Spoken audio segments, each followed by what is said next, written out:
അങ്ങനെ നമ്മളെല്ലാവരും വളരെ പ്രതീക്ഷയോടെ കാത്തിരുന്ന നമ്മുടെ ജെഇ മെയിൻസിന്റെ ഫൈനൽ റാങ്ക് ലിസ്റ്റ് പബ്ലിഷ് ചെയ്തിരിക്കുകയാണ്. സോ നമ്മുടെ കൂടെ ജെഇ മെയിൻ്റെ റാങ്ക് ലിസ്റ്റ് പബ്ലിഷ് ചെയ്തപ്പോൾ ഒരു ടോപ്പറാണ് ഇതാ നമ്മുടെ കൂടെ ഇരിക്കുന്നത്, Akmal. Hi Akmal, congratulations. Okay, അപ്പം ഫസ്റ്റ് നമ്മുടെ റാങ്ക് വന്നിരിക്കുകയാണ്. നല്ല റാങ്ക് കിട്ടി. എന്ത് തോന്നുന്നു ഇപ്പോൾ ഈ റാങ്ക് ഒക്കെ അനൗൺസ് ചെയ്തപ്പോൾ ഈ ഒരു റാങ്ക് അറിഞ്ഞൊരു അവസ്ഥയിൽ എന്താണ് തോന്നുന്നത്? നല്ല സന്തോഷമുണ്ട്. ഇപ്പോ ഈ ഒരു വർഷത്തെ ഫുള്ള് കഠിനാധ്വാനം അതിൻ്റെതായ ഒരു മധുരം എന്ന് പറയാം. അതെ, അപ്പൊ അതിന് നല്ല സന്തോഷമുണ്ട്. പിന്നെ റാങ്ക് ഇത്ര എക്സ്പെക്ട് ചെയ്തില്ലായിരുന്നു ഇവിടെ വരുന്ന സമയത്ത്. അപ്പം അതൊരു എന്താണ് ഒരു ജമ്പ് എന്നുള്ള രീതിയിലായിട്ടും കാണുന്നുണ്ട്, അതൊരു ബോണസ് ആയിട്ടും കാണില്ല. അപ്പൊ അതിന്റെ ഒരു നല്ല സന്തോഷമുണ്ട്. ആദ്യം തന്നെ മോനെ എവിടെയാണ് വീട്, വീട്ടിൽ ആരൊക്കെയുണ്ട് എന്നുള്ളതെന്നൊക്കെ പറയാമോ? ഞാൻ കണ്ണൂരിൽ നിന്നാണ് വരുന്നത്. എൻ്റെ വീട്ടിലിപ്പോൾ നാട്ടില് ഗ്രാൻഡ് മദറും പിന്നെ ആൻറ്റി ഉള്ളു. പാരന്റ്സ് എല്ലാവരും സൗദിയിലാണ്. ഞാൻ 10th വരെ അവിടെ ആയിരുന്നു പഠിച്ചത്. സൗദിയിലായിരുന്നു? അതെ. പിന്നെ +1 +2 ആണ് നാട്ടിൽ വന്ന് പഠിച്ചത്. അപ്പം ഇപ്പൊ അവരവിടെ ഉള്ളത്. അപ്പൊ ഫോണൊക്കെ വിളിച്ചു, അവര് വിളിച്ച് റാങ്ക് ഒക്കെ അറിഞ്ഞിട്ട് എന്തായിരുന്നു അവരുടെ റെസ്പോൺസ്? അവര് നല്ല സന്തോഷം തന്നെ ആയിരുന്നു. അവരും ഞാൻ തന്നെ അവർക്ക് പറഞ്ഞ് പ്രതീക്ഷ കൊടുത്തെന്ന് വെച്ചാൽ ഇത്രയൊക്കെ തന്നെ റാങ്ക് കിട്ടുള്ളൂ, ഇത്രയൊക്കെ വരുന്ന ഒരു സമയത്ത് ഇവിടെ ചേരുന്ന സമയത്ത്. പിന്നെ ഇത്ര കൂടി ഇത്ര നന്നായി ചെയ്യാൻ പറ്റിയാൽ നല്ല സന്തോഷമുണ്ട്, അവർക്ക് നല്ല സന്തോഷമുണ്ട്. അവര് നേരത്തെ എങ്ങനെ പ്രതീക്ഷിച്ചിരുന്നാണോ, എക്സ്പെക്ട് ചെയ്തിരുന്നാണോ അവന് ഇത്രയൊക്കെ കിട്ടുമായിരിക്കും, അതോ അങ്ങനെ ഇല്ല നമുക്ക് അവർക്ക് ഒരു ഊഹം ഇല്ലാതിരിക്കുന്ന സ്റ്റേജിലായിരുന്നു വിളിച്ച് സർപ്രൈസ് ആയിരുന്നു ഇത്? അവർക്ക് അങ്ങനെ ഒരു ഐഡിയ ഇല്ലായിരുന്നു. കാരണം മാർക്ക് ഇപ്പൊ കട്ട് ഓഫ് അങ്ങനെ അങ്ങോട്ടും ഇങ്ങോട്ടും തിരിമാറി ഉണ്ടാവുമല്ലോ. അപ്പം ഞാനും അങ്ങനെ ഒന്നും ഊഹിക്കണ്ടെന്നുള്ളത് ഞാനും ഒരു ഇതിലായിരുന്നു.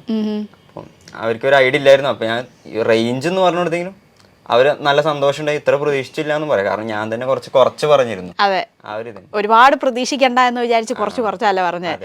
ജെഇ മെയിൻ്റെ അപ്പൊ ഈ ഇത്രയും നല്ല റാങ്ക് കിട്ടിയതിനുള്ള അമ്മോന്റെ എന്തെങ്കിലും ഒരു സ്പെഷ്യൽ പ്രിപ്പറേഷൻ ഉണ്ടായിരുന്നു? എങ്ങനെയായിരുന്നു ഈ ജെഇ മെയിൻ്റെ ഒരു പ്രിപ്പറേഷൻ ഒക്കെ പോയിക്കൊണ്ടിരുന്നത്? സ്പെഷ്യൽ പ്രിപ്പറേഷൻ ഇങ്ങനെ പ്രത്യേകം പറയാനല്ലോ, വന്നപ്പോ തന്നെ ഇപ്പൊ അഡ്വാൻസ് ബാച്ചിലാണ് ഞാൻ ചേർന്നത്. അപ്പൊ അഡ്വാൻസ് ബാച്ചിൽ എന്ന് പറഞ്ഞാല് ആദ്യം തൊട്ട് എല്ലാം ഒന്നിച്ച് അങ്ങനെ അഡ്വാൻസിനുള്ള ടോപ്പിക്സ് എടുക്കും. ഇതിന്റെ കൂടി എല്ലാ ആഴ്ചയും വീക്കിലി ആയിട്ട് മെയിൻസ് എക്സാമും അഡ്വാൻസ് എക്സാമും ഉണ്ടാവും. അപ്പോൾ നമുക്ക് അങ്ങനെ ഒരു വേരിയേഷൻ മനസ്സിലാവും. ഫസ്റ്റ് തന്നെ മനസ്സിലായി തുടങ്ങി അഡ്വാൻസിന് ഇങ്ങനെ ചെയ്യണം, മെയിൻസ് ചെയ്യണം. പിന്നെ ആ ഫസ്റ്റൊക്കെ തന്നെ ഫുൾ ടൈം അഡ്വാൻസ് എന്നുള്ള ഒരു ഇതല്ലായിരുന്നു. ആദ്യം ആവശ്യമുള്ളത് കൈവച്ച് പിന്നെ അടുത്തതിന് പോകുന്നുള്ള ഒരു ഇതുണ്ടായിരുന്നു. അപ്പം മെയിൻസിന് വെച്ചാൽ സ്പീഡ് ബിൽഡ് ചെയ്യുക, അങ്ങനെ ഓരോ കാര്യങ്ങളാണല്ലോ, അക്യുറസി അങ്ങനെ. അപ്പം സ്പീഡ് ബിൽഡ് ചെയ്യുക, അക്യുറസി ബിൽഡ് ചെയ്യാൻ വേണ്ടി ഓരോ അങ്ങനെ ആദ്യമൊന്നും എനിക്ക് അത്ര സ്പീഡൊന്നും ഇല്ലായിരുന്നു. ഇവിടുന്ന് അങ്ങനെ ബിൽഡ് ചെയ്ത് ഓരോ എക്സാം കഴിയുന്നവർക്ക് ഇമ്പ്രൂവ്മെന്റ് ഉണ്ടായി വന്നു. പിന്നെ ബ്രില്യൻ്റ് പ്രൊവൈഡ് ചെയ്യുന്ന മെറ്റീരിയൽ ഉണ്ട്. അപ്പം അതിനകത്ത് ഇങ്ങനെ നമ്മൾ തന്നെ ടൈമർ വെച്ച് അങ്ങനെ വേഗം ചെയ്ത് നമ്മളൊരു ടാർഗറ്റ് സെറ്റ് ചെയ്ത് ഇങ്ങനെ ചെയ്തുകൊണ്ടിരിക്കും എല്ലാ ആഴ്ച അങ്ങനെ ഒരു. പിന്നെ ഹെൽത്തി കോമ്പറ്റീഷൻ ഉണ്ട്, നല്ല ഫ്രണ്ട് സർക്കിളാണ്, പിയർ ഗ്രൂപ്പ് നല്ല അടിപൊളിയാണ്. അപ്പം അതിൻ്റെതായ ഗുണങ്ങളും ഉണ്ടായിരുന്നു. അപ്പം ഈ പിയർ ഗ്രൂപ്പിൽ നിന്ന് അങ്ങോട്ടും ഇങ്ങോട്ടും ഒക്കെ നിങ്ങൾ ഡിസ്കസ് ചെയ്ത് പഠിക്കുകയും അങ്ങനെയുള്ള കമ്പൈൻ സ്റ്റഡികളും കാര്യങ്ങളൊക്കെ മോനെ ഹെൽപ്പ് ചെയ്തോ? അതെ, കമ്പൈൻ സ്റ്റഡി നന്നായി ഹെൽപ്പ് ചെയ്തു. കാരണം എല്ലാവരും പല ഭാഗത്തു നിന്ന് വരുന്നത്. അപ്പം അവരവരുടെ ഒരു ഔട്ട്ലുക്ക് ഉണ്ട് ഇപ്പോൾ ഈ ടോപ്പിക്സ് നമ്മൾ പഠിക്കുന്നത്. അപ്പോൾ അവരുടെ ഒരു നമുക്ക് ചിലപ്പോൾ ഒന്ന് നമ്മൾ കാണുന്ന രീതിയായിരിക്കില്ല അവരൊരു ടോപ്പിക്ക് കാണാം. അപ്പോൾ അവർ കാണുന്ന ടോപ്പിക്ക് നമുക്ക് കിട്ടുമ്പോൾ നമ്മൾ വ്യൂ മാറും. അപ്പോൾ അത് നല്ല ഇമ്പ്രൂവ് ചെയ്യും, കാരണം നമ്മൾ എല്ലാ ആംഗിളിലും കാണാൻ തുടങ്ങും. അപ്പോൾ അഡ്വാൻസിനൊക്കെ മെയിനായിട്ട് അതാണല്ലോ ആവശ്യം, അത് നല്ല ഗുണപ്പെടുന്നുണ്ട്. ഓക്കെ, അതുപോലെ തന്നെ മോൻ ഒരുപാട് മോഡൽ എക്സാംസും കാര്യങ്ങളും ഒക്കെ നിരന്തരമായിട്ട് പ്രാക്ടീസ് ചെയ്താണ് ഇപ്പോൾ ഇത്രയും നല്ല റാങ്ക് കിട്ടിയത് അല്ലേ? അപ്പോൾ ഈ ഒരു കണ്ടിന്യൂസ് ആയിട്ടുള്ള മോഡൽ എക്സാംസിൻ്റെ ഇമ്പോർട്ടൻസ് മോൻ എന്താ തോന്നിയത്? ആദ്യമൊക്കെ ഹെവി ആണെന്നൊക്കെ തോന്നിയിരുന്നെങ്കിലും പിന്നെ ചിലപ്പോൾ എഴുതുമ്പോൾ മാർക്ക് കുറഞ്ഞ അവസ്ഥ ഉണ്ടായിരുന്നു. അപ്പം ഞാൻ വിചാരിച്ചിരുന്നത് ഇത് ഡീമോട്ടിവേറ്റിംഗ് ആണല്ലോ എന്നാണ്. പക്ഷെ നേരെ തിരിച്ച് നമ്മൾ കുറയുന്ന എവിടെയാണ് കുറവ് അതൊക്കെ ചൂണ്ടി കാണിക്കുന്നത് ഈ പേപ്പർ മാത്രമാണ്, അല്ലാണ്ട് വേറെ നമുക്ക് കിട്ടില്ല. നമ്മളിവിടെ തെറ്റ് വരുത്തുന്നത്, നമ്മളിവിടെ കുറവരുത്തും. അപ്പോൾ അത് നല്ല ഗുണപ്പെട്ടു. കാരണം ആദ്യമൊക്കെ കുറവാണെങ്കിലും പിന്നെ കയറി വന്നു. കാരണം അങ്ങനെ ഒരു തെറ്റ് പറ്റിയാൽ പിന്നെ ഒരു തെറ്റ് പറ്റാത്ത അവസ്ഥയിൽ നമ്മൾ ഓരോ എക്സാമിലും ആ ഒരു ടോപ്പിക്കിൽ നിന്ന് ഒരിക്കലും തെറ്റ് പറ്റൂല എന്നുള്ള രീതിയിലാണ് ഈ എക്സാം അവർ ഇങ്ങനെ വെച്ചേക്കണത്. അതായത് ഓരോ എക്സാമിനും പുതിയ ക്വസ്റ്റ്യൻസ് ആണ്, ഒരിക്കലും റിപ്പീറ്റേഷൻ ഇല്ല. ഇപ്പൊ എല്ലാ എക്സാമിനും നമുക്ക് പുതുതായിട്ട് തെറ്റുകൾ കണ്ടുപിടിക്കാൻ പറ്റും. നമ്മുടെ ഓരോ എക്സാമിനും ഇങ്ങനെ ഫിൽട്ടർ ആയിക്കൊണ്ടിരിക്കും, നമ്മള് മിനിങ്ങിക്കൊണ്ടിരിക്കും. ഇങ്ങനെ നല്ല ഓരോ എക്സാം കഴിയുമ്പോൾ എന്തെങ്കിലുമൊക്കെ പഠിക്കാനുണ്ടാവും അല്ലെ, എന്തൊക്കെ ശ്രദ്ധിക്കണം എന്നുള്ള കാര്യങ്ങളൊക്കെ മോനെ ഏകദേശം മനസ്സിലാകുന്നുണ്ടായിരുന്നു അല്ലേ? ഓക്കെ, അപ്പം ഇനിയിപ്പം എന്താണ്, ഏത് ഇൻസ്റ്റിറ്റ്യൂട്ടാണ് താല്പര്യപ്പെടുന്ന മോനെ? അങ്ങനെ സ്പെഷ്യൽ ഇൻസ്റ്റിറ്റ്യൂട്ട് എന്ന ആഗ്രഹമുണ്ടോ? എന്താണ് അതിന്റെ ഒരു കാര്യങ്ങളൊക്കെ? IIT ഡൽഹിയിൽ ഇൻട്രസ്റ്റ് ഉണ്ട്. ഓക്കെ, സ്പെഷ്യൽ കോഴ്സ് എന്തെങ്കിലും? മാത്തമാറ്റിക്സ് കമ്പ്യൂട്ടിങ് നോക്കിയിരുന്നു, പക്ഷെ നല്ല ടഫാണെങ്കിലും നോക്കണം, താല്പര്യമുണ്ട് അതെ അല്ലേ? Okay okay. മോൻ ഇതിന്റെ കൂടെ എങ്ങനെയാണ് ഈ ഒരു IIT അല്ലെങ്കിൽ എഞ്ചിനീയറിംഗ് എന്നുള്ളൊരു താല്പര്യം മോൻ എപ്പോൾ തൊട്ടാ വന്നു തുടങ്ങിയത്? പണ്ട് ചെറുപ്പത്തിലോട്ടുള്ള ഒരു ആഗ്രഹമായിരുന്നു, അതോ ഒരു സ്പെഷ്യൽ ടൈമിൽ പെട്ടെന്ന് വന്ന ഒരു ആഗ്രഹമാണ്? എങ്ങനെയായിരുന്നു അത്? ഞാൻ ശരിക്കും +1 +2 ചേർന്നപ്പം ബയോമാക്സ് ആയിരുന്നു എടുത്തിരുന്നത്.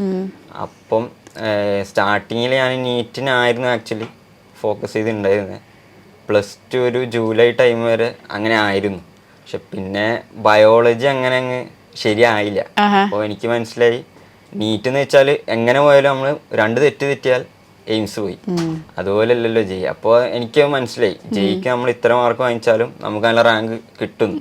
അപ്പോൾ ഞാൻ എന്താണ് ബയോമാക്സിന്റെ കൂടെ തന്നെ ജെയ്ക്ക് പഠിക്കാനുള്ള ഒരു +2 ജൂലൈക്ക് ശേഷം തോന്നുന്നു വിചാരിച്ചു ഇങ്ങനെ ചെയ്യാം. ആ ടൈമിൽ ലാസ്റ്റ് വെച്ച് മാത്സ് ഒക്കെ ഒന്ന് പഠിച്ചെടുത്തു, അങ്ങനെ കുഴപ്പമില്ലാതെ പറ്റി. അപ്പോഴാണ് തിരിച്ചറിഞ്ഞത്. ആ ടൈമിലാണ് പിന്നെ എനിക്ക് മനസ്സിലായത് എനിക്ക് ഇഷ്ടപ്പെട്ടു തുടങ്ങിയെന്ന്. അപ്പോഴാണ് മനസ്സിലായി മാത്സ് നല്ല സബ്ജക്റ്റ് ആണെന്ന്, അത് ഇഷ്ടപ്പെട്ടു തുടങ്ങിയെന്ന് അപ്പോൾ മനസ്സിലായി. പക്ഷെ കുറച്ച് ലേറ്റ് ആയി തോന്നി. പിന്നെ റിപ്പീറ്റിനാണ്, അങ്ങനെയാണ് ഇങ്ങനെ റിപ്പീറ്റ് ഇവിടെ ചേർന്നത്. അപ്പോൾ അതിപ്പം നല്ല ഗുണപ്പെട്ടു. അതെ അതെ, അതന്നെയാണ് കാര്യമായി എന്ന് മനസ്സിലായി അല്ലേ? ഓക്കെ. അപ്പം എന്താണെങ്കിലും വൺസ് അഗെയിൻ കൺഗ്രാറ്റുലേഷൻസ്. അപ്പോൾ ഇതുപോലെ തന്നെ ഇനി ജെയ് അഡ്വാൻസിന് പ്രിപ്പയർ ചെയ്യുക, നല്ല റാങ്ക് മേടിക്കുക.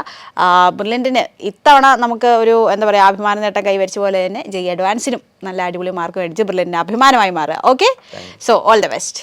Thank you. എൻട്രൻസ് സംബന്ധമായ വാർത്തകളും അപ്ഡേഷനുകളും ഏറ്റവും വേഗം ആധികാരികമായി അറിയാൻ ബ്രില്യൻ സ്റ്റഡി സെന്റർ പാല യൂട്യൂബ് ചാനൽ സബ്സ്ക്രൈബ് ചെയ്യുക, ബെൽ ഐക്കൺ അമർത്തുക, ഈ വീഡിയോ മറ്റു സുഹൃത്തുക്കളിലേക്കും മാക്സിമം ഷെയർ ചെയ്യുക.